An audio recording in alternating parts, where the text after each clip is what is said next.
Truck Talk Media. C10 Talk, episode 264. Mr. Oh So Cold, Martin So Cold, coming at you. Here we go. You buy the truck, you pay for good work, you buy good parts, 100,000 comes fast. You know, you buy a big motor, it's 30, 40 grand. You buy a good transmission, 10,000. Building trucks is not a part-time, have fun thing. It's serious now. You know, you want to build a badass truck, you got to have money. Yeah, maybe you don't spend the whole money up front, but you're going to spend it.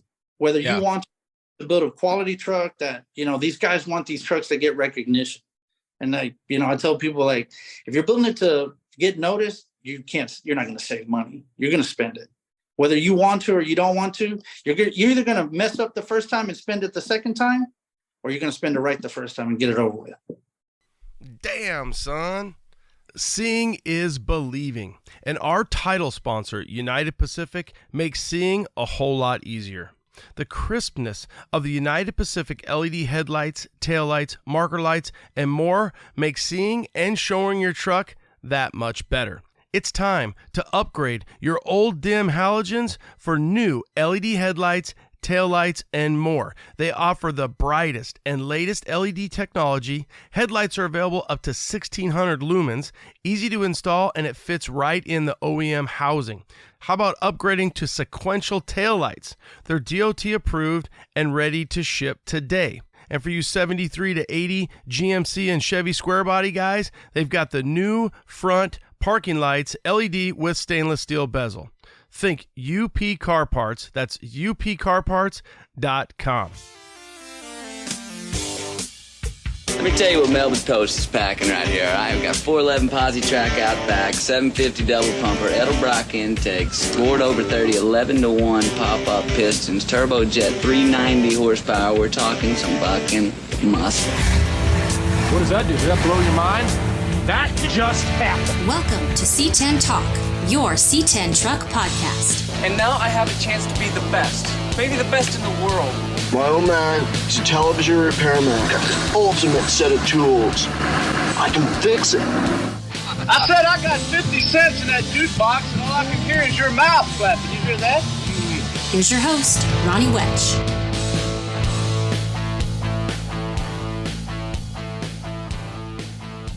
What is up? What is up? Coming at you with another episode. I hope everybody had a good time at SETN. It looked like the trucks were slamming. The weather was good. Everything looked really good from the perspective of social media. Kind of honored to do the awards that we do there. OBS Talk does Best 88 to 98. We do C10 Talk and C10 Nation. So we do 3 awards out there. And the C10 investigator, the C10 deputy, he always does such a great job. That show is, Tennessee's got it going on. So they do a really good job. Brian Ashley, his crew, his family. So hopefully everybody had a great time. I had a great time hanging out with Martin So Cold. And when I initially had set it up, I was thinking pretty much OBS. But there's so much C10, OBS, trucks, a little bit of everything. So depending on where you're listening, you're going to have a choice to hear this on OBS Talk and C10 Talk. So I'm going to put it out on both. I don't usually do that, but it kind of covers both. So some other things here. Let's get into some shows. I wanted to kind of get everybody updated on some of the different shows. And there's just a ton of options. So it's a good thing. It's a great problem to have. Hopefully everybody had a good 4th of July. Again, everybody had fun out at SETN that went. And then wrapping up July, it looks like July 14th, 15th, and 16th, Camp and Drag in Indiana. August 5th, the Slowdown. That's going to be at their new location, San Luis Obispo. We are headed out up there. I will be leaving Phoenix on like the 4th and then hitting that show on the 5th. And then we'll turn back and come back to the PHX. So August 5th, the Slowdown in Cali. August 12th, C10's on the Capitol. That's in Olympia, Washington. Todd and Jen Manchester, they do such a great job, and I've got to get that one off my bucket list. It's on there. I don't know if this will be the year. I doubt it. Got some kids college stuff going on, but C10's on the Capitol, Olympia, Washington, August 12th. September, my God, jam-packed, jelly tight. September 1st and 2nd, you've got the C10 intervention.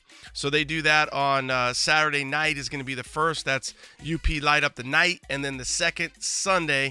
And then what do we got? Labor Day is going to be on the 3rd. So they try to do that on that Labor Day weekend. C10 intervention up in Woodland, California.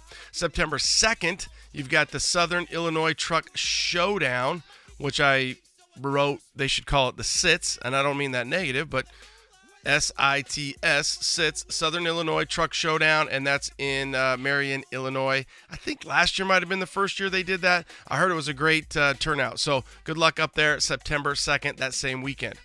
All right, September 8th and 9th, Triple Crown of Rodding, Nashville, Tennessee. That's going to be at the Super Speedway. Triple Crown of Rodding, Nashville, Tennessee. I think the turnout's going to be huge on that one. We'll see. This is the first year they've done that.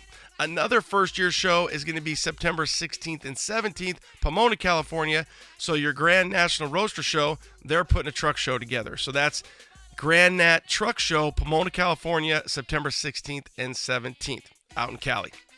That same weekend, Texas, C10's in the Park, Waxahachie, Texas. One of my all-time favorite shows. It's a one-day event. It's jam-packed. Friday night, you do have the pre-show, the get-together. Everybody kind of meets up, and then all day Saturday, and then they end it at Party at the Square, which they take over downtown. Got some live action. Always a good time.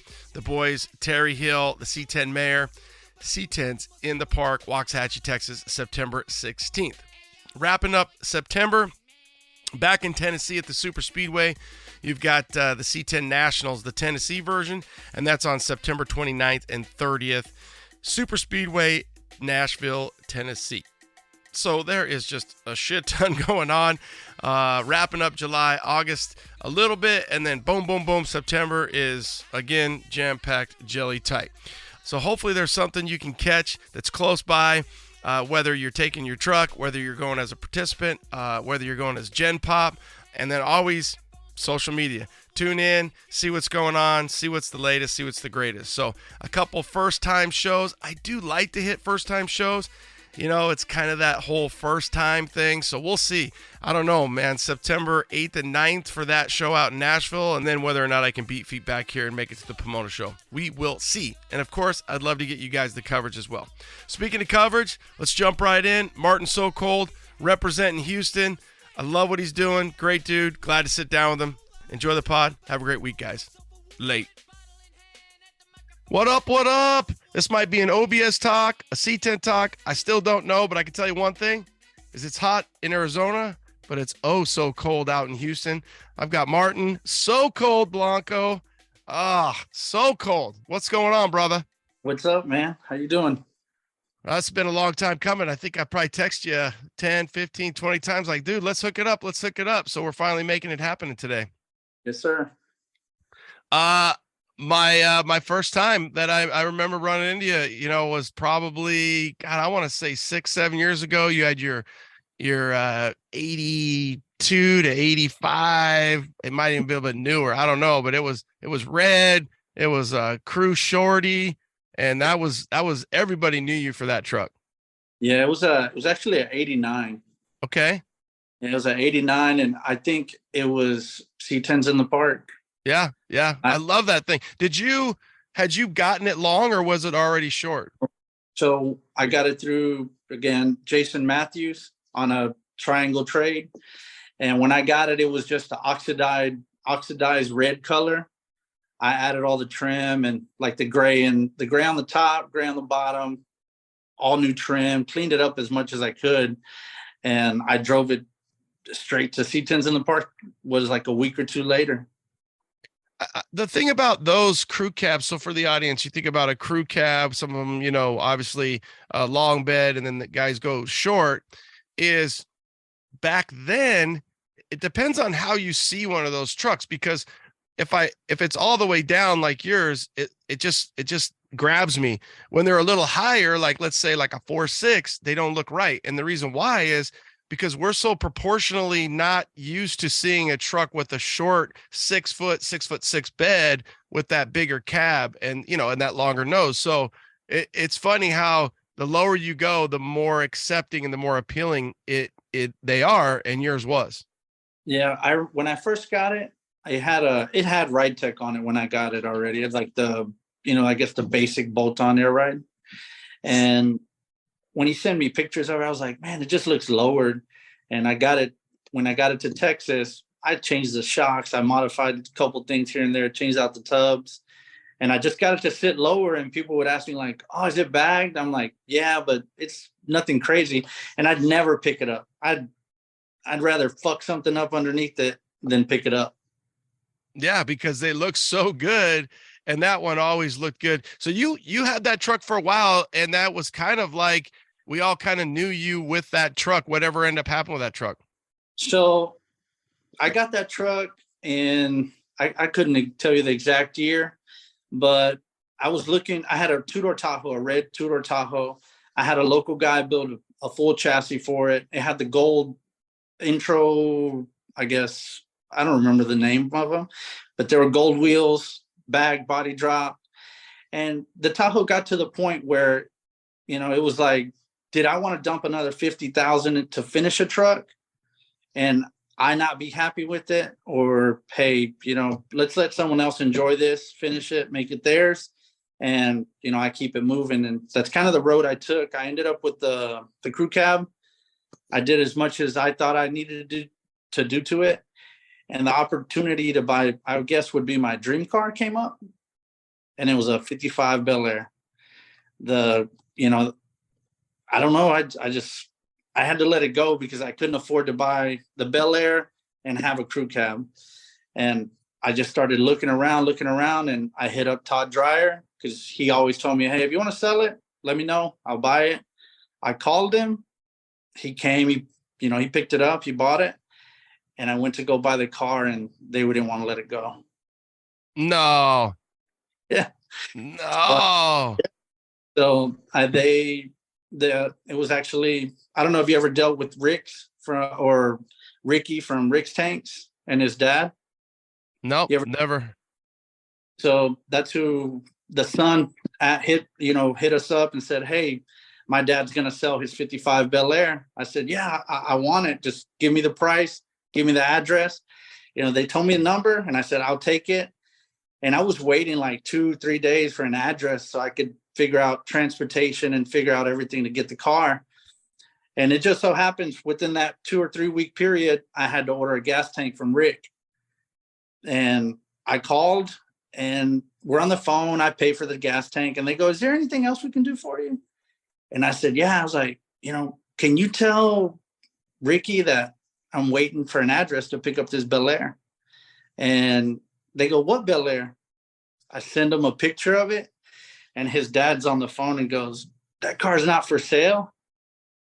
And I was like, no, there's a whole conversation where we already agreed on a number and a price. And he ended up, he told me that he wasn't ready to let it go. So that's kind of where I ended up with no crew cab and no Bel Air. And I bought a Corvette.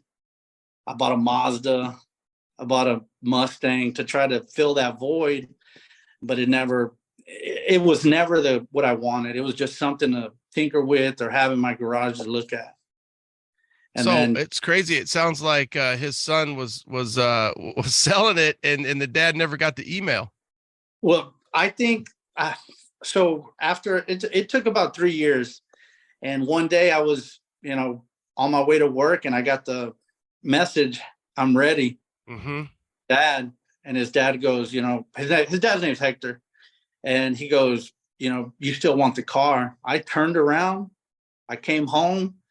I called 2 or 3 guys, and I said, hey, you guys want the Corvette? It's ready. They came. It took I told them to give me 24 hours to get the money together. It took them about 24 hours. I got the money together, and I told them I want it.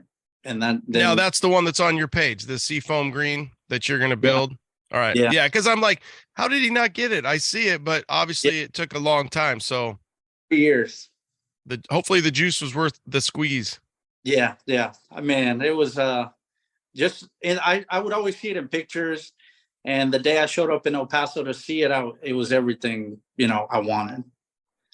So since I was about 14 years old, 15, I knew I was going to have one. I knew I had to wait till I could financially get one. Yeah. Well, and that one looks really, really dry, looks clean, looks unmolested. Yeah. It's super nice, super clean. It was a Northern Cali car, and then Hector got it and took it to El Paso. Now, is that a post or no post? Okay, it is a post. Yeah, yeah. So 2-door post, Bel Air, seafoam green, but they probably didn't call it seafoam back then. Did they have a different? I don't know the name. Ricky, the name to the color, but I don't know the exact name for it. Doesn't matter. Thing's freaking sweet. So let's just from that, I've got a few questions, but let's go back. How did you get into wrenching? How did you get into cars the way that you are and becoming the mechanic that you are? So, 10 years ago, I was working at another body shop in Houston, just trying to get my foot in the door. And one day I drove to Dave's after work and I told him, I work here now. Yeah, you told him I work here now? Yeah. So I had some personal things going on at home, and I just needed to change scenery. I needed to change everything. And I drove to his shop from work, and I told him, I said, hey, I'm going to work here now. So did you already know Dave though? Yeah. We were friends before. Okay. this. So you knew him. Yeah. So you knew Dave. So for the audience, Pristine Custom Paint. And so Dave Flint owns that. Yep. You drive over there and you're like, hey, I'm going to work here now. And he's like, okay. Ask him. I showed up and I said, hey, I'm going to work here now. And he kind of said, fuck it. Okay.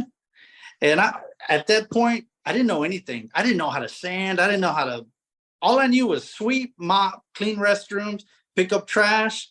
And if Dave said, hey, run, tape this up, I tried my best. And he gave me the opportunity to learn. And, he showed me how to wet sand, prep, cut, buff. And, there was times where I was picking up tools behind him and he'd turn around and be like, where the fuck are the tools at? And I'd already picked them up and put them back in the toolbox. That's why you're janitor by day and pro beer drinker by night. Yes, sir. That's the history there.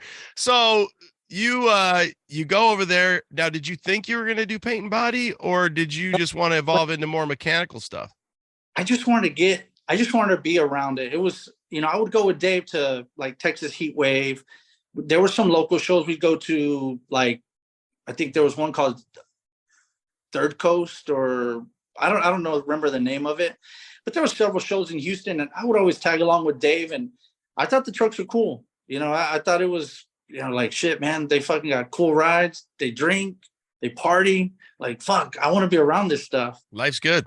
Yeah. So I just try to, I was like, oh, this is the way I'm going to get in, is, helping Dave. And that's where it started. It almost just sounded like the autobiography for Jose from Drops R Us. I'm like, dude, this is like, anytime I'm around Jose, I'm like, dude, this guy, they eat good, they party hard, they have rad rides, they eat phenomenal, and the people are all of it combined that much better. So it is why we love the scene so much. Man, speaking of Jose, so Jose at the time, when I was at that time, Jose's Black Widow was maroon at the time with the blower sticking out of the hood. I remember seeing that truck and being like, oh shit, this is it. Like, this is where it's at. And it's cool to hear too, something like that, where a young up and coming, talent, kid, fan, enthusiast, where you're noticing all these little things and you're like, oh yeah, I remember when your truck was this and this was this. Cause we forget about that. Like, people pay attention to all those little things, and we were that kid at one point, and then you evolve and maybe you build a truck that somebody else is looking at. And it's that cycle that keeps things going. So that's kind of what drew me to the crowd. And then I was friends with Dave, and I said, you know what, that's how I'm behind you.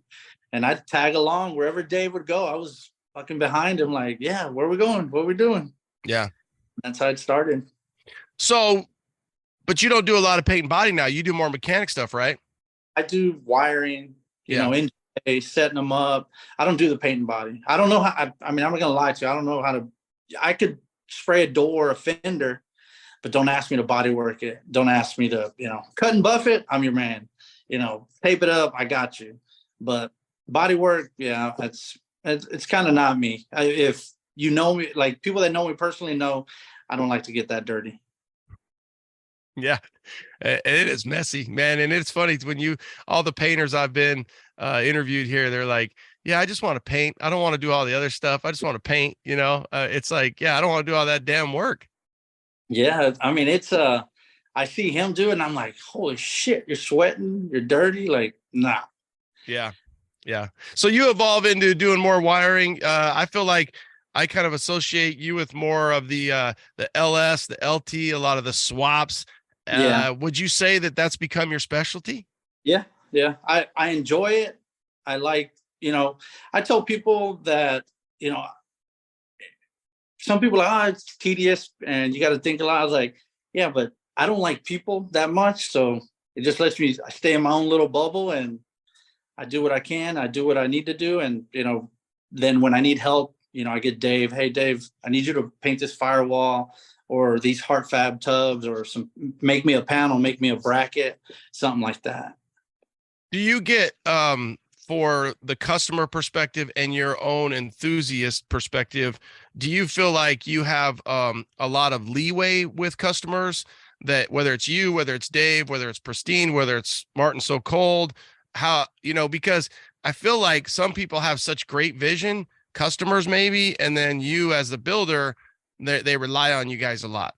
So some customers, I've had customers show up and they're like, I want it like this, like this, like this. And then you got to tell them like, that shit's cheesy. Or tell me how you tell them that. I love that. Like that shit's cheesy or that's not going to work.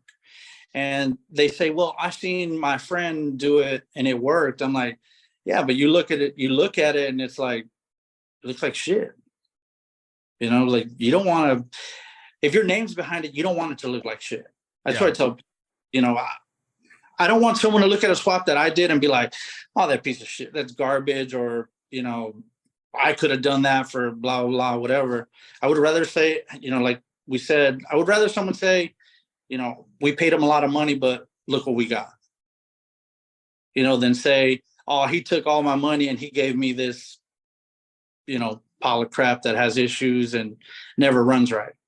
I think that's probably one of the hardest things, where the customer expects, just based upon what they visually see and then monetarily what they want, right? So they think, okay, my buddy Charlie got the LS swap and this is what he paid. And you're like, listen, I get that, but that doesn't equate in my brain. And once you see what I'm going to do for you, you're going to be acceptable, because it's going to look so much better and it's going to be that much better. I have the vision. You have to trust me.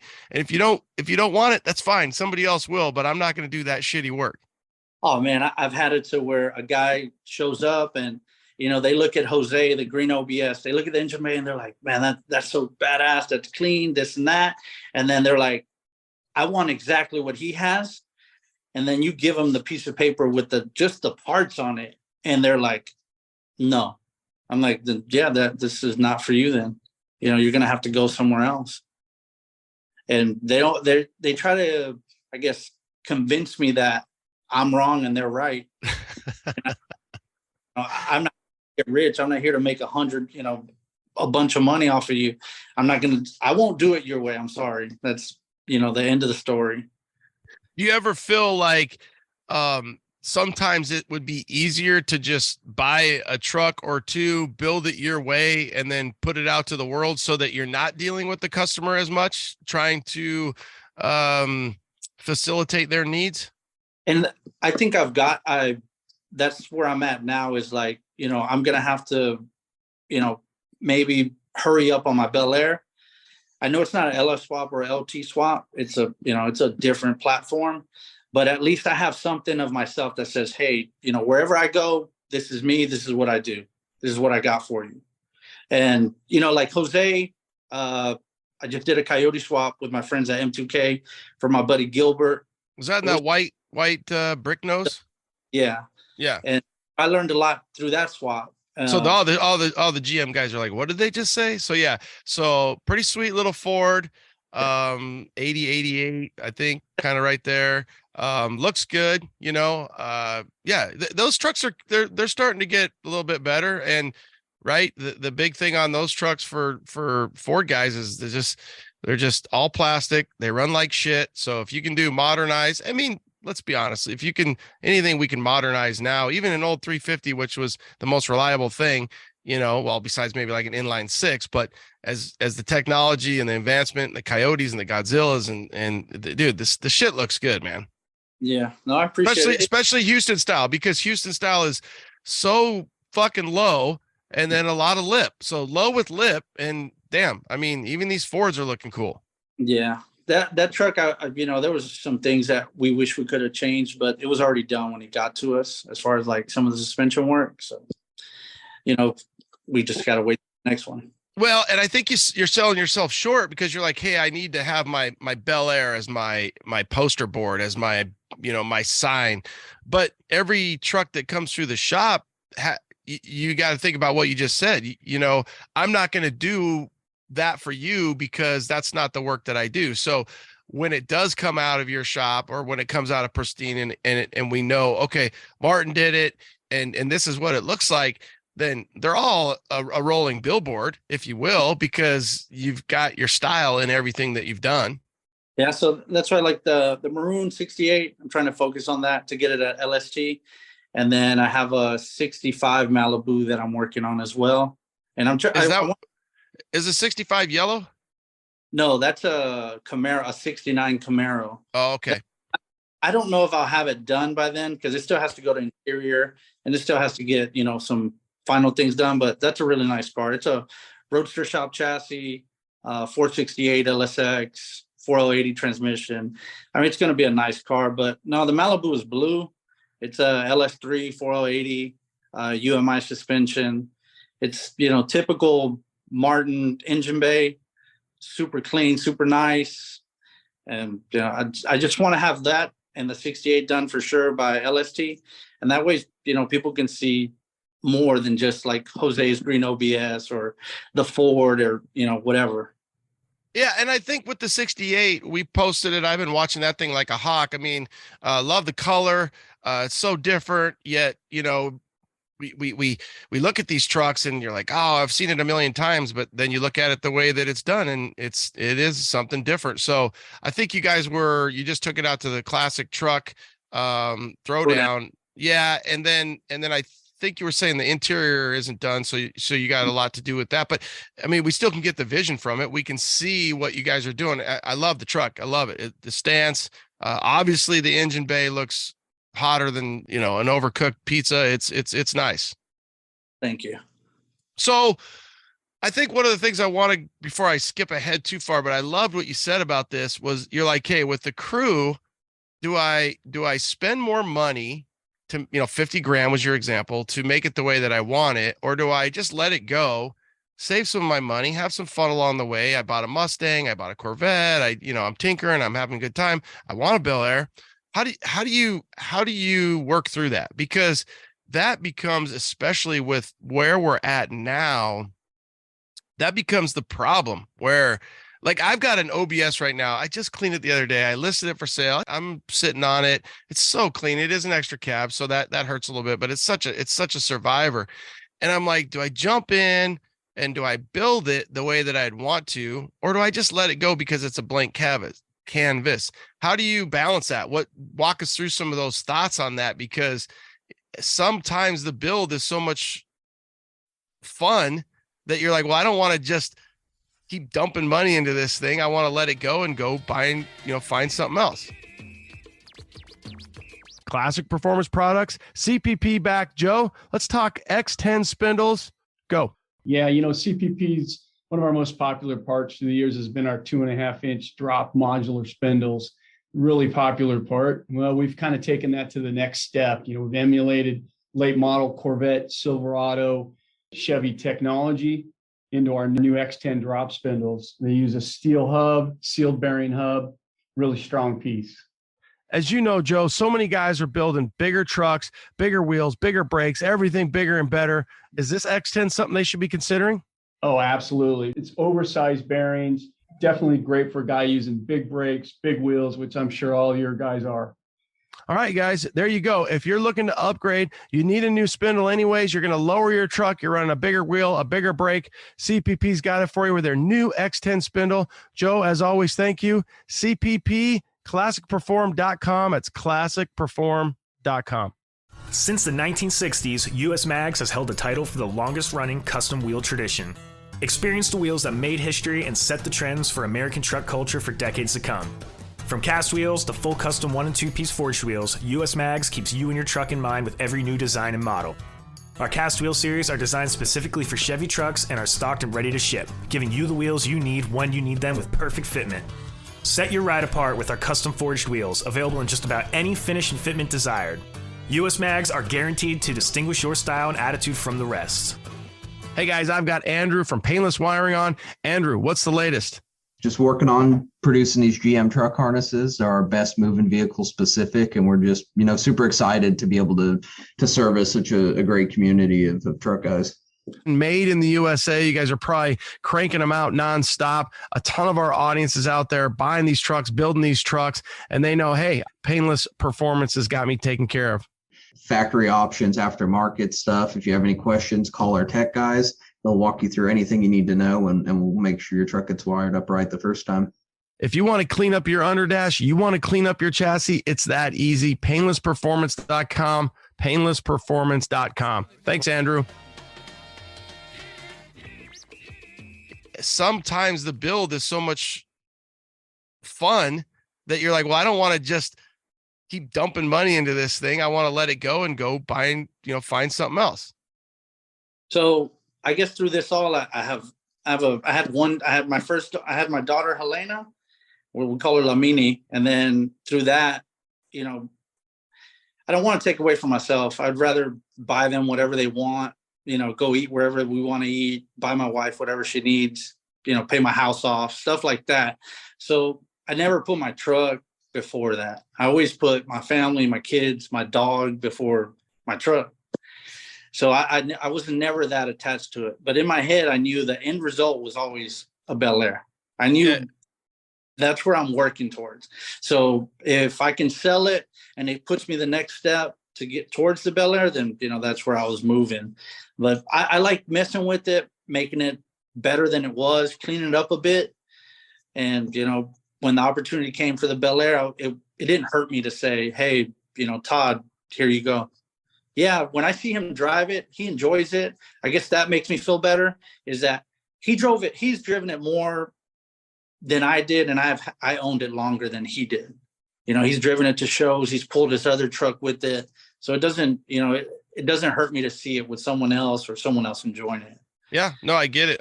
Last week there was Good Guys Des Moines, Iowa, and I must have gotten 3 or 4 pictures of somebody driving Yellowstone. It's and I'm like, that's awesome. People are like, oh, you missed the truck, and I'm all, actually, I don't miss it at all. I mean, it served me my time. I enjoyed the shit out of it, but I'm glad somebody else can drive it and have fun with it and do their little thing to it. Yeah. So it works out.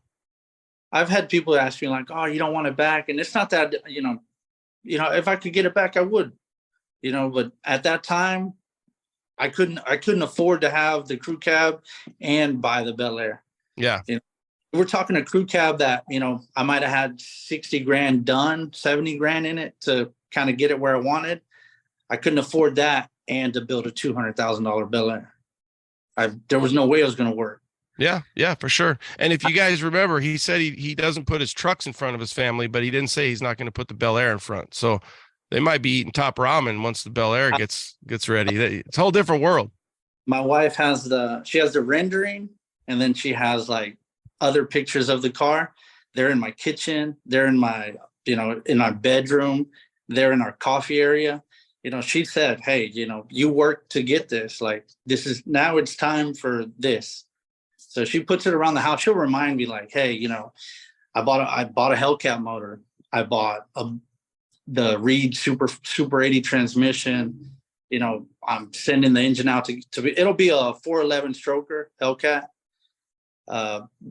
Reed Super 80, chassis, 1920s, make like 1,000. So you are going to put a Hellcat in a Bel Air? Yeah. If you go to my Instagram, you'll see the day I bought it. And then I've been buying parts and waiting on parts for it. And then once I think I'm waiting on a few other parts, and then my buddy at M2K Motorsports, I'll take it to him, and then they'll send the block out to get, stroked and assembled and get it back and made it to the Super 80. Yeah. I mean, dude, it's going to be, I love the car because it's timeless. It's a timeless car. The biggest thing, and I don't remember when looking at the rendering, is have you already chose the wheels, or do you have kind of an idea? They're forged lines. Forged lines. And for sure it'll be a forged line wheel.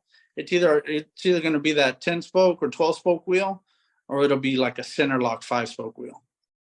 Clean. Yeah, clean. And then for interior, are you going to do like so out here, obviously we have like Ciadella. She does like all those crisp 50s colors. They have so many different colors, to the greens and the kind of the tans, and they all just look so good in those cars. I think I want to go back with the green interior that was in it. It was green and white, but I think I'm going to try to figure out another color. I'm just not a big fan of the white. Yeah. I'll send you her link if you don't follow her. They're out here in Phoenix, and their stuff is it's so sexy for that era, that time. Yeah. So go ahead. Yeah. The interior, I don't want to, like, there's awesome people like Chris Pate, I was like, I'll just send to Chris, but there's just some things that I don't think need to have like crazy interior. And not saying that Chris wouldn't, be able to do what I want, but you look at his style, it's fucking badass. It's amazing, super high end, high tech. But I think I'm looking more of that, like, I don't know, just get in and beat the shit out of it. Well, I feel like you just need to take a little bit of Fat Lucky and a little bit of Ciadella and put it together, and you'll like that, because obviously with Chris's style, that's over the top, right? And you've got, young kids that you want to be able to jump in and enjoy it and things like that. So I get the balance. There is a balance of where do you spend the mortgage, on the interior, and then where do you make it functionable, and sometimes even just having Cato on C10 Talk, we talked about that. He's like, hey, it's going to be $25K for you to do an interior on one of these trucks. Okay. Well, I tell people all the time, don't be discouraged. You can go find a nice bench seat, throw some foam down, and they make seat covers for these things. So it's not going to kill you. You need to be in your truck with your kids, riding around, having a good time. You don't need to have it parked on the side of the house or in the carport or in the shop or whatever for 4 years because you can't afford the $25,000. Your kids probably wouldn't like that. We budgeted the interior to like around 40. Yeah, there you go. We have a budget. Like my interior, I know it'll be 40 to 50,000 for sure. Like I know it's going to be that. And I know, I'm not painting the car. I will change. I got to change 1 or 2 of the glasses because they have cracks in them. All the trims there, it's in great shape. So I'll just have that redone, but I don't want to paint the car. The only thing getting painted will probably be the engine bay. Yeah, because the paint still looks beautiful from what I've seen online. Good. I'm glad you could save the money on that and you put it into the interior. Yeah. Yeah. So here's what I want to hit, whether we hit it on OBS or C10, but because you've been in the scene and you are in Houston. Houston has style. So Cold's got style. You're seeing a huge uptick in the OBS world, obviously, and some of the stuff you guys have been putting out. What are you seeing out there? What's going on, and what's the evolution over the last, let's say that 5 to 7 years where you've been doing a lot of swaps, LS to LT. What are you feeling? What are you seeing? So I would say if we go back, 8 years, a guy that was building the OBS, he could spend 30, 40,000. It'd be a super clean OBS. Now it's 30, 40,000 just to buy the damn truck. Now you got to spend 30 or 40 to get the clean truck. And then you got to spend another, as far as you want to go with it. Some guys, they hear you talk like, oh, that's $100,000 truck. And what do you mean 100,000? Like, yeah, there's $100,000 right there. You buy the truck, you pay for good work, you buy good parts, 100,000 comes fast. You know, you could spend 100 grand on the first parts order. You know, you buy a big motor, it's 30, 40 grand. You buy a good transmission, 10,000. You need wiring, front drives, you know, things like that. And I think like I talked with my buddy Eddie, building trucks is it's not that part-time have fun thing. It's serious now. Like it is not for I don't know how to say it, but it's not a poor man's sport no more. You know, you want to build a badass truck, you got to have money, and it costs money to get, you know, yeah, maybe you don't spend the whole money up front, but you're going to spend it. Whether you want to build a quality truck that, you know, these guys want these trucks that get recognition. And like, you know, I tell people, like, if you're building it to get noticed, you're not going to save money. You're going to spend it. Whether you want to or you don't want to, you're either going to mess up the first time and spend it the second time, or you're going to spend it right the first time and get it over with. Yeah, it's not for the faint of heart. And I think, and again, going back to the same example with the interior, we still can have a truck for 10, 15 grand. It's just not going to be one of these trucks that he's talking about that you're going to get the notoriety and you're going to be on the cover of Street Trucks. You're going to be on the cover of one of the magazines. I mean, Ricky Holly's a perfect example. I mean, if you look at like Charlie Brown, the Blazer that he sold, he was going to take that was supposed to be at SEMA, I think in 16. Then he built the Grinch. And then he just built Lolita. So Lolita is, you know, breaking necks and hearts and records, and Ricky's killing it. But it would be interesting to see what kind of cash Ricky has in Lolita. And, you know, talking about interiors, talking about paint, talking about style, talking about, you know, being at that high level. So that's the key. Where are you customers, you out there, OBS, you know, nation, C10 nation, truck talk lovers all over, where are you and where do you want to be? It used to be the truck was one of the most expensive parts of it, and now it's not, because the labor and the parts are what's going to kill you, or, you know, be expensive. It's always my buddy bought a swap at the junkyard for $1,200, and, you know, he bought yada wiring harness, these headers, and they worked. And, you know, they're like, yeah, this and that. But then you get this guy that shows up with the, you know, $45,000 engine bay. And it's like, well, it does the same thing. I don't have to spend that, you know, and then it goes into, that's where you get those arguments online. It's like, oh, you know, that's too much, or, oh, yours is a piece of shit and stuff like that. And I guess everyone has their own place. But if you're trying to play in the big leagues, you know, it's up there. Do you feel like Houston has its own style and sets that bar, or because I do, for a guy that's in Arizona, I feel like when we go to LST, when we see the work you guys are doing out there, there's such just that Houston style, again, low with lip. I guess the big tire, the big lip, you know, Jose Pena, you know, again, I was a kid and I'd go to a show, and that's when Black Widow was maroon. It had that Pro Street look on it. I think it had Mickey Thompson tires on the back, and there were intros. If I'm not mistaken, I can't remember exactly. It had a blower sticking out of the hood. It was like, holy crap! It's always been big motor, fat tire, real low, and you know I think that's where Houston like sticks to, is, you know, real low, big ass motor and fat tires. Well, and then even like Fat Fabs, I mean, what those guys do is, I mean, it's just off the charts, right? So they're doing that with new shit, you know, they're taking something that has like 8 miles on it and putting it 26s and, you know, completely tubbing it, and it's laying frame or laying pinch. So, and even though it's Oklahoma, I feel like when I see them, I'm seeing them out in, you know, in Conroe, in Houston, and just that whole style.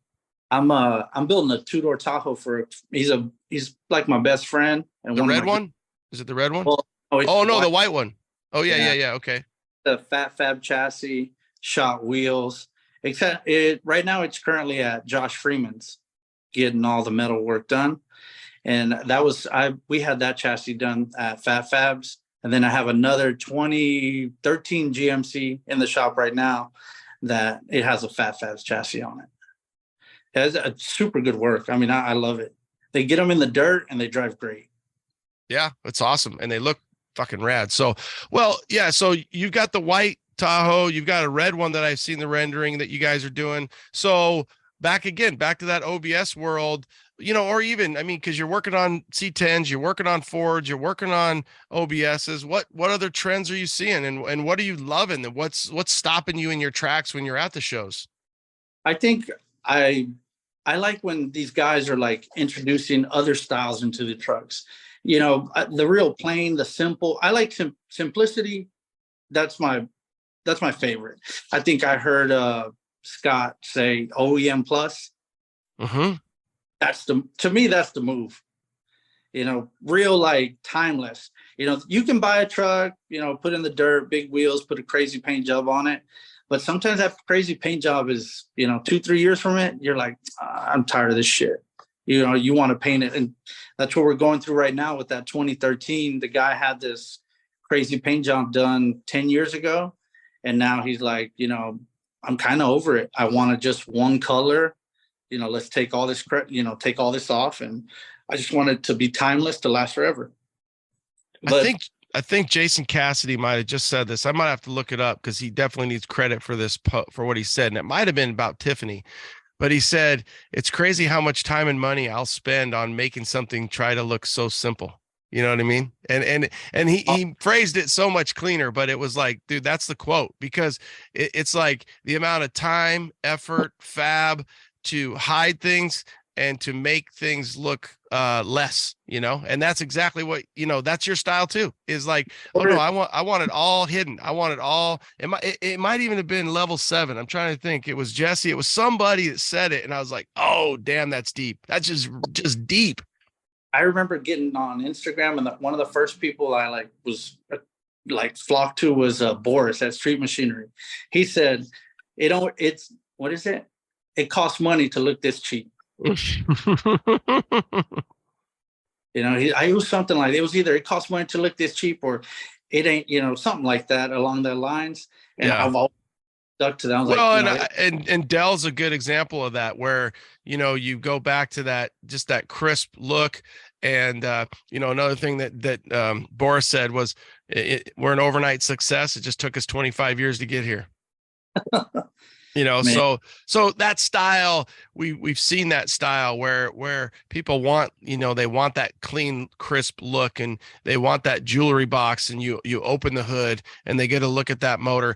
Have you seen, are you guys still doing, a fair amount of LSs, or has that kind of faded out and everybody's jumping to the LT? I don't think I've done too many LTs. I've done like 1 or 2, and it's still LS. So nowadays you can just buy there's a bunch of companies out there that offer LSs. And I tell guys, it's really up to you what you want to do. Whether we're going to buy GM, if we can get a GM performance motor, cool, or we're going to call Texas Speed, or we're going to call Mass Motorsports, just things like that. But I haven't seen like the transition where it goes, oh, we're not doing LS swaps anymore. I think, I've done more LS than LT swaps for sure. Yeah, for sure. I mean, obviously, because it's going to be that ratio for a long time until the LTs catch back up. I do think the LTs are really starting to, people are figuring out all the little things, people are working through it. It's been a few years now. So I think that it's getting to that point. It's just whether or not you can get a hold of one. That the white OBS, the 2-door Tahoe, it's good. It has a LT, but it has a big Mass Motorsports package on it. So that's another LT that we're doing right now. And then there's a 67 Chevelle I'm doing. It's a LT1, just heads cam. A 62 bubble top that's getting an LT4. But everything else is really just LS, simple LS, or just ordering an LS engine and dropping it in. So are trucks going to stay hot? I think they are. I think right now everyone's kind of worried about like finances. So, but I don't see it affecting any of our customers. Everyone screams like, oh, we're going to, the economy and this and that. But I've yet to hear a customer tell me, hey, I can't spend money on it. Yeah. They're like, just keep going. But I don't see trucks going anywhere anytime soon. Well, I like the variety when you talk about, a 62 bubble, you talk about your Bel Air, you talk about a Chevelle, you talk about the Camaro, and then you're like, okay, yeah, and I'm working on OBS stuff over here, whether it's a Tahoe, whether it's a truck. Obviously, you guys are working on that C10. And so there's so much variety. And that's why I think it's so important to kind of get a little bit of that, that kind of just what's going on and what you're seeing. And timeless is timeless. So even though we're in this kind of, I don't know, I always kind of like to say we're in this movement where the trucks are so popular. I was watching one of the auctions the other day. Literally, it might have been Barrett or Meekum, and it was like some real nice 68 Camaro went for $58,000. And I'm like, fuck, the trucks are going for that now, right? So we're at that point where the trucks have gotten their due, and they're coming up strong, and maybe not even coming up, they're up. But the OBS market is kind of crazy. It's definitely taken on a whole different life. And I could even see where the NBS, your cat eye stuff, because it's already got an LS in it. So if you can find a nice cat eye, which they are hard to find, but you find a nice, I like the 0506. I prefer, the bigger hood, but you find one of those and they're hot. Yeah. I had a buddy, Marty, he bought an Indy Pace truck at LST. I saw you post that. Yeah. It was 56,000 for the truck. And, some people are like, oh man, that's too much. That's too much. But, I tell people, if you got money to spend and you want it, just buy it. Yeah. Don't watch another man's pockets. Don't tell someone, oh, you paid too much money, because if you had the money, you'd have spent it too. So what's the best way to get into a truck? So let's say from whether it's a C10, what are you seeing out there? OBS, are you still seeing a lot of old? I mean, literally, I feel like I could I could drive down to Houston, spend, pick up lunch, and I could probably find some old dude still rocking some rad truck around. No, there's some. I've seen some, but again, it's just like anything. As soon as it becomes hot, you notice the prices. And there's still some, some of the older people, when they get online to sell something, they're like, oh, I want $7,500 for this 94, 70,000 mile OBS. And then, here comes Willie Wayne picking it up and turn around next week, 19,500. Who wants it? Yeah. Willie Wang always freaking, whipping his wang out all the time and freaking and that's part of it, right? There are those hunters, there are those finders that are going to do that and bring it to the market. But I mean, the trucks are still out there, especially now. You can you find a clean square body, and you notice the square body market is kind of, I'm not going to say it like stopped, but the prices have come down. But you go try to buy an OBS, and it's like, holy shit, like what happened to the $3,000 OBS? Yeah, those days are about 4 years ago. Yeah, those are long gone for sure. There's a kid that wrecked it, and he just needs out of his mom's yard, and he wants $3,000. Yeah, you're like, come on, dude. He's like, you didn't even pay $3,000 for that thing. Yeah. What about going up? You guys see anything going up over there besides Brodozers? Like you said, the cat eye, the SS. Remember the SS? Oh yeah. So, the Joe Gibbs. Anything, I guess, that people can say is rare. I mean, even if they have high mileage, they're beat up. They hold that like, hey man, this is a SS or this is a Joe Gibbs or whatever, and they try to hold that to it. Or what is it? There's another one, the RST, I think. Yeah, RST. Yep. I just interviewed Claudia. She's RST girl, but yeah, there is a RST, and that's only it's a V6. I don't think I ever realized that until she told me that. I did not even realize that. I thought they were like 4.8s. Maybe it is, but I thought she said it was a V6. Maybe it is just a 4.8. Yeah, I could have swore she said it was a V6, but that either way, it's definitely not a 5.3. So I'll tell you, one of the hottest trucks to find, hottest high price trucks is. When you're looking for classic Chevy or GMC truck parts, brotherstrucks.com is your #1 source for 1947 to 87 Chevy and GMC truck restoration parts. So whether you are restoring an original or looking to customize that classic truck, brotherstrucks.com has thousands of the highest quality truck parts for you to choose from.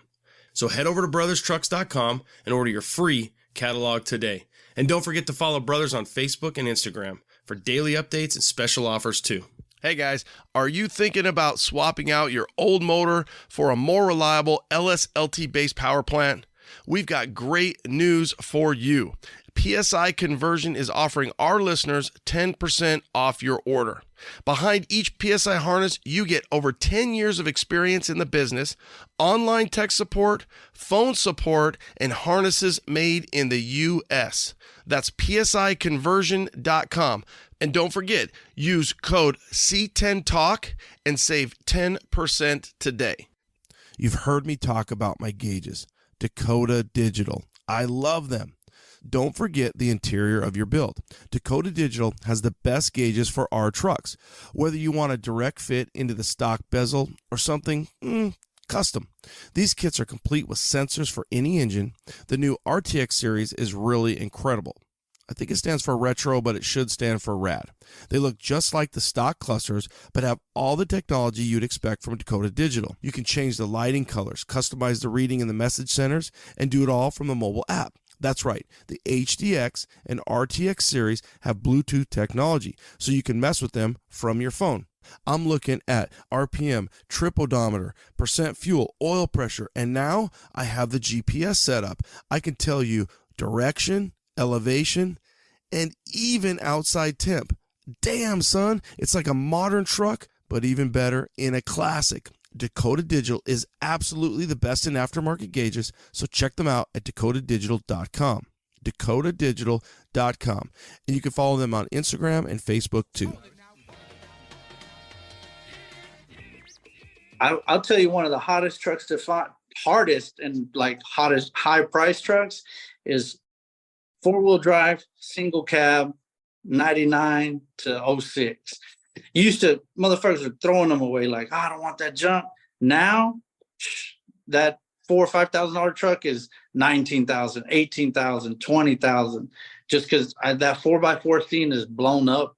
Yeah, Here. and you just can't find them. I've got an 07 Classic, so I've got the crew cab diesel, but you can't find a short bed single cab. Yeah, you just don't see them hardly at all. In Houston, they buy them to build race trucks, and I mean they're crazy price now. I remember they want to build, they want the 4-wheel drive, so they want the traction or what? Yeah, I mean we got a couple. I have a couple friends here in town that have a couple 4x4 single cab Chevys. They're fast. They're not fast stock. They got to dump a bunch of money into them. Yeah, but they're fast. There are a couple guys, you'd find them on YouTube on the gas. Oh yeah, Beto and Frank, and they got their race truck crawfish that makes up to 3,000 horsepower. It's all-wheel drive. It's crazy, man, but super cool. I love this. I love that, but I just that shit's expensive now. Yeah, you're breaking parts, man. You get that kind of horsepower, you're just asking for it. Yeah, guys are like, oh, I got billet wheels, and these guys got 3,000 horsepower billet motors. Yeah, like crazy. Yeah, it's ridiculous. And that's what's so cool about it. Find what you like and jump all in and have fun. And hopefully your pockets don't have to get completely emptied, because there's a lot of options out there, and you got to figure out where your billfold, where your family, and where the whole thing. And just like you said, your wife's like, hey, I got you, instead of the wedding picture, she's got the picture of the Bel Air, all over the house. And she knows that, hey, this is going to be the family car, and it's probably not going to go anywhere. Every day, not every day, but once a week, she puts it in my head like, hey, I went and bought, whatever. I buy my wife nice purse or whatever she wants. And, not that she asked me for it, but just because, hey, you deserve it. Here you go. And she'll tell me like, oh, you don't have to buy me that. You could buy something for your car or something. But I'm like, I buy you this, I know I get it tenfold. Because I want to do it. I didn't do it because I needed to, or you made me do it. I did it because, hey, thank you, or appreciate you, I love you, whatever. And I know it'll come back. It may not come back right now, but eventually it'll come back. Do you guys have a name for the Bel Air? We call it the Hell Air. Oh, especially because you got the Hellcat now. I get it. Yeah. All right, that makes sense. So how about what's that? My wife, I call it the Hell Air. My wife calls it Bad Company. Either way. Oh, that's awesome. What about So Cold? Where'd that come from?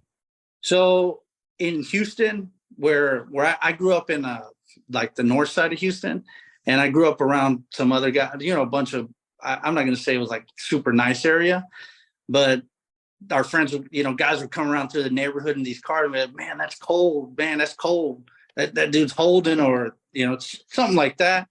And then I was going to get on Instagram and I didn't know what to do. I think my first Instagram handle was Martin is cold. And then someone said, that just sounds fucking stupid. And then we did So Cold. Martin So Cold. And, from there. Yeah, everybody knows you that. Everybody literally knows you that from that perspective now. Yeah. Some guy the other day, I posted kind of just screwing around with Orange Slice. I photoshopped it down low, and the guy goes, "Oh, cheap ass truck," and he did hashtag, and I'm all, dude, what are you saying? And he goes, "Oh no, dude, that's like mad respect," and I'm all, it is. It sounds like, I mean, it shows you I'm old. And he's like, no, dude, that's like, that's good. And I'm all, it is. And he's like, oh no, mad respect, cheap ass truck. And sure enough, he's got cheap ass truck written all over his truck. And he was saying it. And I was like, all right, cool, dude. I'm all, thanks. I didn't know what the hell that meant. Yeah. Like in Houston, I mean, the culture and the car culture in Houston's all over the place. And some guys, they were like, oh man, you holding. And you're like, Holden? What the fuck is Holden? And it's like, your car is nice. It's you're coming down. You're like, what the fuck are you talking about? But it's like, hey, there has to be a slang term to keep up, right? Yeah. Everything my kids say is sus. Everything's sus, Dad. It's all suspect. And I'm like, all right, I at least I can understand sus. I don't know. Holden, dude, what's that guy holding? He's always holding. Oh man, you'd see the guys come down on I guess they're called swingers, the wheels that poke out, Cadillacs and stuff, and you'd hear them, oh man, such and such, man, Holden coming down. You're like, what? And it's, because he has a nice slab, his car's, done up, paint, wheels, interior, and that's how they, I guess, give each other problems. Like, oh, you holding, you coming down. Dude, you guys need to make a shirt. Houston's always holding. Houston's holding. Because Houston does have just madness. I mean, it's there's so many cool styles. Love what you guys are doing out there. If you could build one truck, so obviously you've got your Bel Air, you hit the jackpot. Love the 55 style. If you could build one truck right now, what would you build? It's in my closet. I'll get it. Oh, you're gonna get the model? You're gonna get the picture? All right, get it. All right. I like that he's already got it ready. So he's like, okay, it's in my closet. This is what I want to build. While he's digging through the closet. Oh, here we go. Okay. I wonder if I've seen this rendering. You probably have, but this is the. Oh yeah, damn. So that's like, his truck that reminds me of. What's his name? He had an 82 and he put that 91 front end on it, and his is red and tan. So I'll let you kind of describe it. Love the style. So it's I think it was I had the truck already. It had Porterbuilt front and back. It was when I had it was black and gray, but it didn't have a drivetrain in it yet. And when my wife told us, she was like, hey, we're going to have a baby, I had to get rid of it. But this was a rendering done by Daniel Reyna. Yeah. It was I think it's an 85. Yeah, it was an 85, 1920s. It just Porterbuilt front and back. I think nowadays I'd probably get a RS chassis and still do the 1920 or 2020. Nothing crazy. Kind of a billet specialty, like or are they race lines? I mean, 6-1, they're all kind of the same. There were intros. There were intros, and I think one day I'll do it. But yeah, if you ask me, hey, what truck? Yeah, this is it. Are you caught up on the GMC? Do you like that? Because I see you got the Sierra billet badge. You got the grill. Do you care, or are you one way or the other on that? At that time, when I got the truck, it was a GMC. Yeah, but it could be a Chevy, it could be a GMC, but it'd be that color, that setup. But nowadays, back then they didn't have RS. Roadster Shop didn't have the spec chassis. It was Porterbuilt or I think back then that's all there was. No, that really was it. Porterbuilt was, that was what, hell, it was Porterbuilt with just the drop member. Then it was Porterbuilt with the front half. Then it was Porterbuilt with the back half. And then they're like, okay, we're going to start making full chassis. Because RS was just, they were into the Camaros and the Chevelles and everything else. But if I could build a truck, that'd be the truck. What color is it? Because it looks kind of like a brown gray. I don't know. It's like a greenish brown color. I actually saw the color because I think Brian Bastine painted a Corvette that was that color for someone, and that's where I kept following the color. So I just when I saw it, I was like, oh, that's the color. And Daniel asked me, hey, what colors are you thinking? I would send him pictures of this. I don't remember. I think it was Brian Bastine that painted it. It was like a first gen Corvette or a second gen Corvette. I don't remember exactly, but it was like a greenish, goldish brown color. And I was like, I want this color. And that's what he came up with. So OBS wise, what are you seeing? Motor wise, guys, anything else to kind of let these guys know about what else you guys are seeing out there in Houston from the CK world?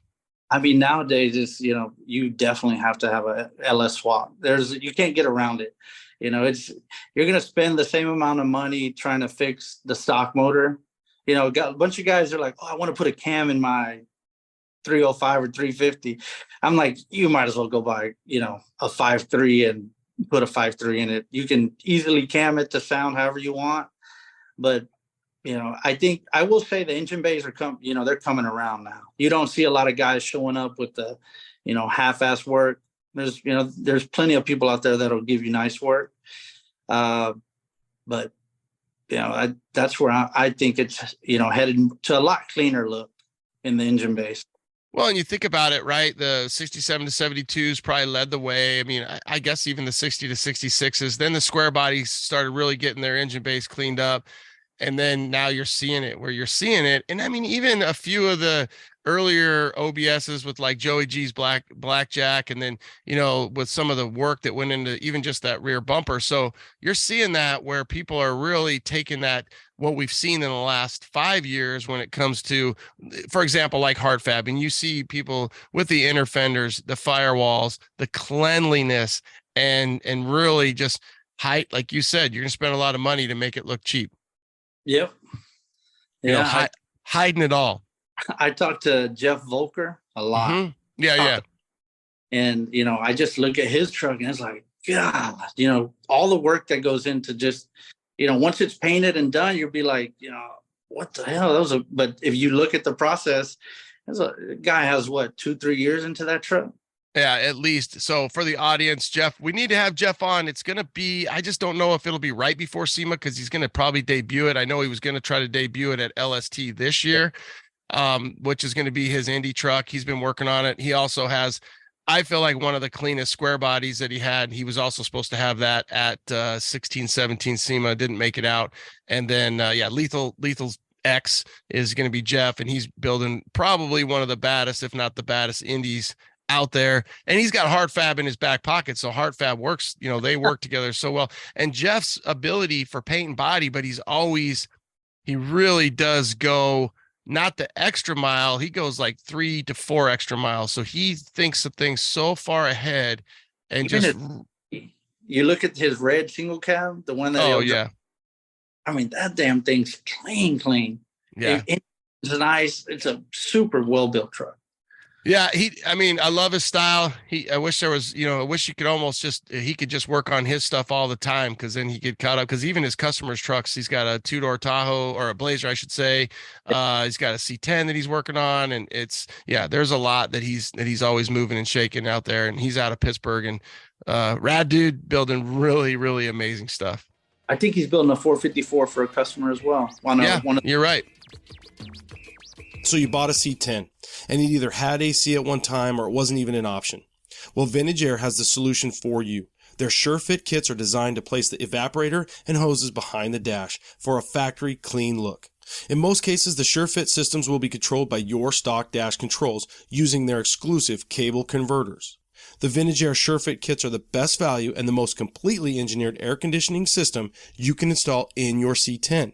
Add the fact that Vintage Air has been the most respected name in performance aftermarket climate control systems for 40 years. 40 years? Damn, son, the choice is obvious. VintageAir.com. Marquet has been in business for over 40 years. It all started in the original owner's garage. From humble beginnings of a couple parts in a garage to a 2-building manufacturing facility making over 6,000 parts, Marquet has grown to be one of the country's premier truck parts manufacturers. They not only design the products, but also design the tooling to build the products, guaranteeing quality control. They have made their original parts from the original trucks. They offer quality parts built by Americans for old American-made trucks. So when you're looking for body moldings, bed strips, bed wood, and so much more, think Marquet. That's mar-k.com. Yeah, you're right. So, okay, so C10 wise, you're seeing a little bit of the one thing that I haven't really seen a lot of yet. I should say this, but when I go to C10s in the trailer park, I see more 81 to 87s than I see at any other show, not even close. But I still feel like your 73 to 79, 80 round stuff is still more popular. Would you say in Texas and in Houston that the 81 to 87, obviously you go up to 91 depending, is more popular out there? I think here the 81 to even like the guys that put the 90 clips on them or the 89, yeah. I think those are way more popular because they're more, I don't know why, but they're attracted to them more. A lot of people see the 80 down and they're like, that the single headlight or something, and they're like, it looks old, or it's not appealing to them. But there's some guys in Houston that, we're 80 down only. And then there's guys that 81 to 85 or 87. But I agree with you that the 81 to 87 is definitely more popular here in Houston. It's another thing that is funny in my lifetime is there was a time where when that truck came out, so let's just say like 84 to, I guess you could say 84 to 90, what guys would do is they would take their round headlight truck, they would take that grill, throw it away, put a billet grill in it. They would take that front clip and they would buy an 81 to 87 front clip, and then they would put it on their older truck, and that became really popular. And now I think it's the opposite. And you'll see that sometimes when you're looking at, let's just say, marketplace, wherever you're looking for stuff, and you'll see somebody will be like, 76, 77, 78. And you're like, but wait a minute, that's got the wrong front clip, because at one point it was more popular to do that because people wanted it to look like the newer version. Another way you see a lot of guys bring the trucks from Mexico, and you're like, it's a 82 or 83 and it has a 91 Suburban front end on it. Yeah. They even have like the 91 big Suburban mirrors on the side. You're like, what the hell are they doing? Yeah, and those mirrors are very unique. The one thing I do here, kind of where I'm at, is I'll see those every now and then the dead giveaway is the bow tie right in the middle. So for the audience, I can't imagine, I posted them up, but if you haven't seen it, you're back in Kentucky and you're listening and you don't have any Mexico C10s, it's usually like a GMC front grill with a bow tie right in the middle. So it's like they combined them. And then when you look inside, they blended a few more things and you're like, okay, this is essentially a Mexico C10 or a Mexico Chevy is kind of how I see them. Oh, and they're for sale all over Marketplace here. Yeah. You see for sale. And you're like, oh man, there's a Suburban clip on it. Yeah, but it obviously is from Mexico. The other thing we see here in Phoenix a lot is they still do the Cheyenne. So you'll see a brand new truck and it'll say Cheyenne on it, and you do not see that in the States. So they still brand their, I guess kind of like their Silverado, but their Cheyenne, you still see the lettering all the time, and you'll be like, all right, that truck's not from here. I've seen a couple here in town like that. Yeah, I look for it just because my daughter's name's Cheyenne, and I kind of wish they would have never gotten away from the Cheyenne, but so I'll see it. I'll see the lettering and it just depends on kind of where you're at, but yeah, it's cool. It's cool to get the perspective of everything that's going on out there comparatively, because I feel like for so long, Cali kind of led the way, but I feel like Houston's I'd say Houston's kind of running away with it right now. I really do think that Texas style, even if you think about like extensive, you think about some of the shows, you think about where we used to see a lot of Cali shows, we have all really Texas shows now, from Shorty's Got Something, Martin Bros, to Extensive, to so much going on out there. And people really like that style. And you guys should know that, you know what I mean? Yep. Yeah, it's good. All right. So what's next? So you've, you're got the 55, you're ordering parts like crazy, family's growing like crazy, work's going good. Would you say from work, are you guys like a year out, 2 years out? You know, how does that balance out? I would say about, just if we're going to be honest, it would be about a year and a half to year. There's some bigger jobs that, they take longer, and then you try to get a small job in to get it in and out. But I think right now, everything inside the shop is, it's a pretty big build. There's the Camaro, the Malibu, the 68, there's a Suburban, there's a convertible Mustang, there's another square body with the LSA, and there's a brown OBS single cab, the white OBS 2-door. And I just got a customer from Classic Truck Throwdown. Mm-hmm. Like, hey, I know I can't get my truck in right now, but let's order the motor. Let's tell me, what we need to get. So by the time, the truck's ready to go in, that we have everything, and there's no, we got to wait on this and that. So I would say about a year to a year and a half. Do you guys require like a little bit of juice to get on the list? Like, hey, $5,000, get your name on the list? Nah, I tell people all the time, I don't need your money. I have my own money. Yeah. Yeah. Sometimes people do. They'll be like, no, just to hold your spot. But that's why I was kind of wondering. People are so busy, but you would hate for people to kind of get wish-washy. But I like it in the sense that it's skin in the game. It's like, all right, dude, I'm not doing nothing with your money, but I want to hold your spot. I know some guys that they are like, it's $1,000 to get on the list and this and that. But I just tell people, if you say you're going to come, you're going to come. Yeah. If you go else, then hey, I wish you the best. What's going on with that red 2-door Tahoe? The rendering, that's the white 2-door. Oh, so you guys are going to paint it? Yeah. Oh, I didn't realize that. Yeah, it's getting painted. I don't know if it'll be red, because I think there's another red 2-door Tahoe coming out of Houston. So I don't know if the truck will eventually be red. But right now it's at Josh Freeman's getting worked on. Yeah, you did say that. I just wondered. So you guys are going to paint it, and at that point, you'll ask the customer what does he want to do? Me and the customer. So that the same customer actually has another single cab OBS at work right now, and we were talking about it over the weekend. And he's just like, if there's another Tahoe being built in Houston, if it comes out red, then there's no way we can paint it red. We're gonna have to figure something else out. Well, cool thing is there's a lot of cool colors. I mean, there's so many different colors out there that you guys could come up with something. And it's funny. I like that from that perspective of the story down the road, 2-3 years from now, that 2-door Tahoe, let's just call it, I don't care, So Cold.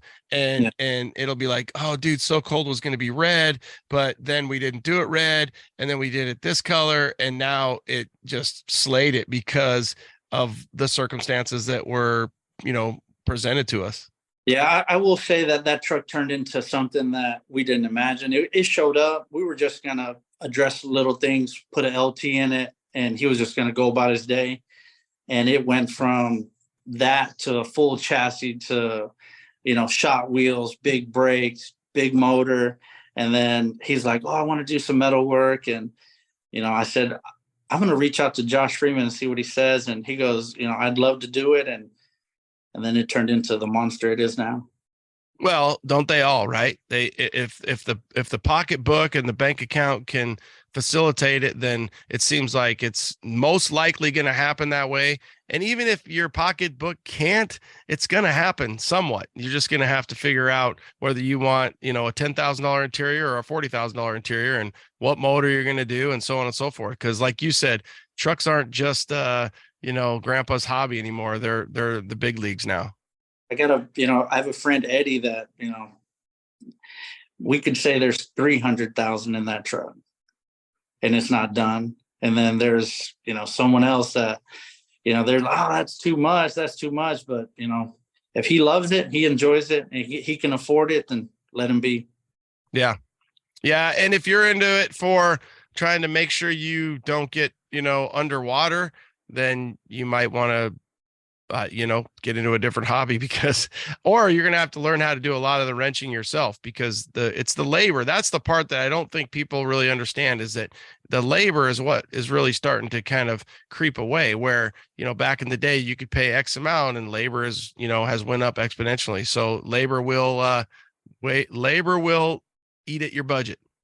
Guys you used to be able to go to a shop and a guy would tell you, oh, I'll charge you, $2,500 to do this, whatever.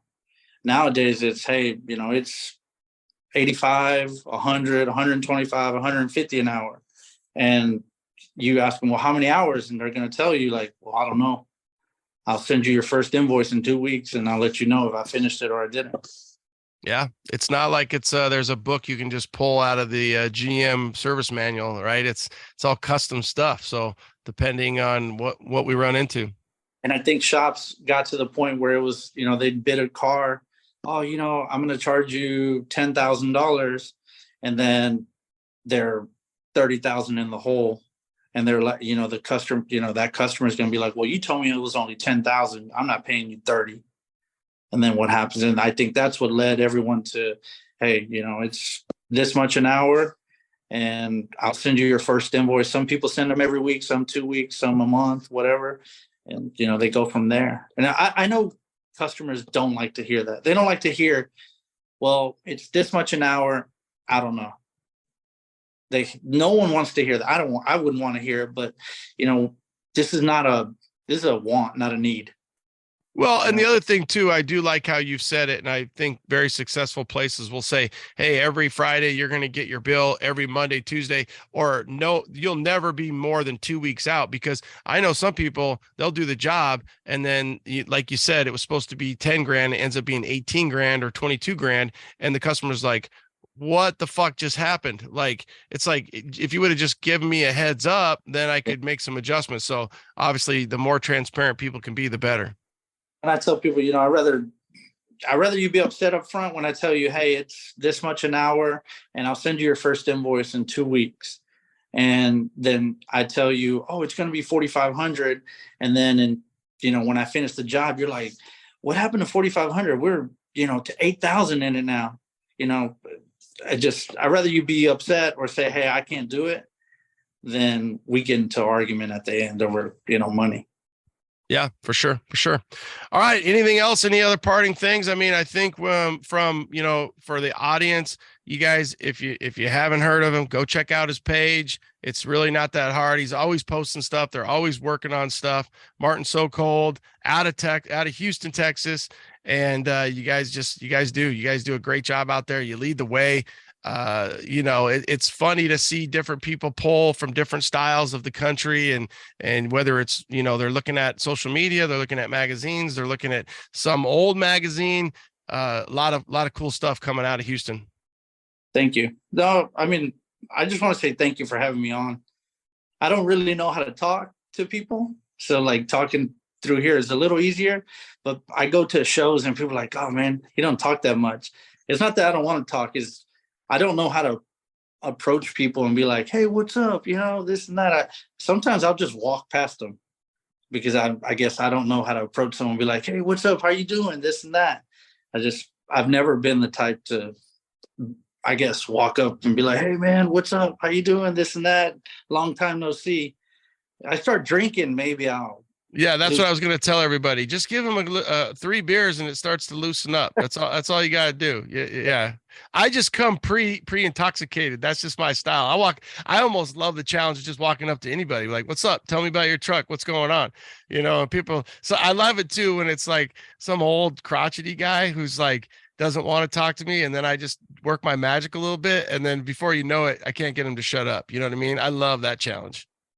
There's like guys, like I'll repost their work on social media that I'll see them at a show. And like I repost their work all the time because I like it or I like their pictures. I comment, but I'll see them at a show and I won't talk to them. I'll just keep walking because you're like, I don't know what to say. I don't know what to say. So I just keep walking and then it'll be like, hey, what's up? I'm like, oh, hey. But I just keep going because I don't know how to talk to people like that. Well, you did a great job. I don't know. I'm trying to think next show. So I'm headed up to the Slowdown in Cali. And then, I hope if Jen and Todd are listening to this, I want to go to their show in Olympia so bad. But it's just, I think for timing of my daughter, she's getting ready to go to college. And then my next Texas show, I am going to try to get out to C10s in the trailer park. Just depends. That's, I think that's the third week in September this year, 16th or something like that. So we'll see. But I love that show. I think my next show will be the Triple Crown of Rotting. It's its first year. I want to go try to see that. Where's that at? It's in Tennessee. So like Knoxville, like further east, or I don't know the exact location. I'll pull it up. Triple Crown of Rotting. Yeah. And then all that, the people that throw what's that damn show in Pomona? Oh yeah, they're gonna do so instead of the Grand National Roadster, they're gonna do the classic truck. That's the same weekend as C10s in the park. So that was when they hit me up. I was like, but then you're gonna get that Cali style too. So I wanted to try to go to those two shows for sure, and then LST. Yeah. Well, and you got the Get Down. Obviously, that'll be huge. That's the 13th year this year. If I can get my wife to get on board to go to Dino's, it's just because we have a 2-year-old, and then my daughter's still in school. She's 8. Yeah. So it's, hey, you're gonna miss school, or we're all gonna go. I drop my daughter off in the morning every day. If you follow me on social media, there's a picture of her every morning, and my wife picks her up. So I think that's where our schedule's kind of like, hey, we have to plan this out so we all go. Yeah. Well, and that's fun too. The kids have a good time, but you're right. They're at that young age where it is a little bit tougher. They get a little bit older, pull them out of school a day or two. It's a little bit funner, but you just have to find that balance. Yeah. No, but I think Dino's is definitely on my list, and then that Triple Crown, and then the other show. Yeah. Cool. Yeah. I'm going to kind of let the world know about that one too. That's going to be in September. I think it's the same 16th. That's at Pomona. That's their first year this year. Classic. So instead of the Grand National Roadster, it's the classic truck, roadster show, something like that, national, something like that. He sent me all the stuff. I got to pull it up. But all right, Martin, we're gonna let you go. Keep doing what you're doing. Stay so cold out there. You're always holding, and we love kind of catching in with guys like you that are out there who are wrenching, who are making these trucks look as cool as they do. Yes, sir. Thank you, Ronnie. Okay, bro. Later. What do you think? Do you guys think that Houston is doing what they're doing? Am I crazy? Do you think that those guys in that south part of Texas, you think Jose Pena, you think Martin, you think all those homies out there, you think that they lead the way? Do you think they have their own style? Let me know what you think. I think they do, and I like what they're doing. Obviously, when we go out to Texas does it up right. They do it big lip, laying just right. So I want to know what you guys think. Hit me up. Let me know. Ronnie at C10 Talk or Ronnie at Truck Talk Media. It doesn't matter. Either way, RONNIE at trucktalkmedia.com or Ronnie at C10Talk.com. Either way, you can get a hold of me. I appreciate it. Thanks for tuning in to episode 264 of C10 Talk. Martin, so cold. Holding it, Houston style. Thanks, guys. Late.